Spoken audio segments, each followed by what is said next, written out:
Welcome to Jen's Weight Loss Den. This is a video that was something I needed to do long before now, but I'm going to try and get caught up. I've had a lot going on, and I think when it's all said and done, I think you'll understand, hopefully. As you all know, I had my gastric bypass May 18th of 2017 through KC Bariatric Center in Shawnee Mission, Kansas. And since then, I've lost about 181 pounds, and I'm feeling pretty good, but I started my skin removal process in April, and that was quite the journey. I thought I had prepared myself really well by reading up on it and watching videos of other people's journey through that process. And all in all, nothing could have prepared me for that. I had the tummy tuck done April 19th of this year, 2019. And the doctor that I chose, he's a great doctor. I couldn't ask for anything better, but as with anybody, when you go through and you have something like that that's a major surgery, it can be very traumatic, which it was. I came out of it and I thought things were going really well, when in fact I found out that I had what many refer to as a seroma, and that is where you get a collection of fluid or blood behind the incision. And I did good with that, and then it got to the point that the pain became much worse, and anytime that I would stand up, I was doubled over. And so I went in about a week or two later, and the doctor, he ordered an ultrasound, which I did that, and then he also ordered a CAT scan with contrast, and they didn't really find anything that would explain the pain. So when I went back to his office, they did what they refer to as a fat transfer. And it's funny when you think about it, because what they did is they did my weight loss surgery, and then they turn around, and after they took all the excess skin off, then they did a fat transfer. So not only did they take the excess skin away, but then they gave me some of the fat back, which I find really odd, but amazingly that worked. It took all the pain away, and in fact when I went in there and he did that, I went to stand up when he was done and I couldn't. I was doubled over, and he suggested that I go out and just sit in the waiting room and let it take effect, and I did. I went out there and sat for about 5-6 minutes and was standing up after that, didn't have any pain whatsoever. So I think all in all that went really well. So since then, the tummy tuck issues have gone away, but in doing the CAT scan, I did find out that, well, I have kidney stones. So he went ahead and I'm getting all tongue-tied here. The report that you get back from the CAT scan is how I found out I had the kidney stones, and I have 3, and 2 of them they said I would probably pass, no problem.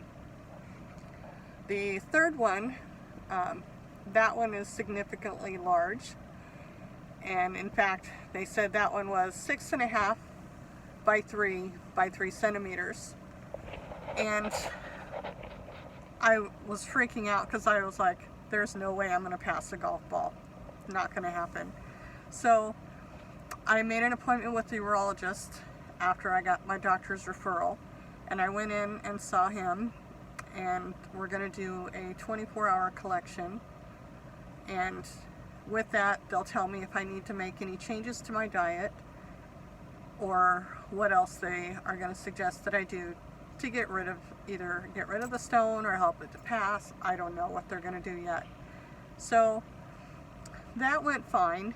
And then the latest was very scary for me. In fact, it was life-threatening. This just happened about 2 weeks ago.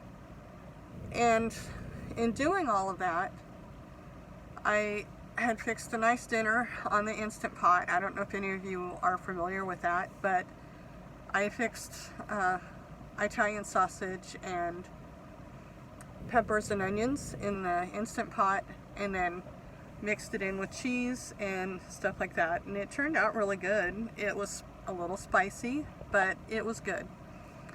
So I went to bed, and when I woke up that morning, I was in such horrific pain. I've never felt pain like that in my life.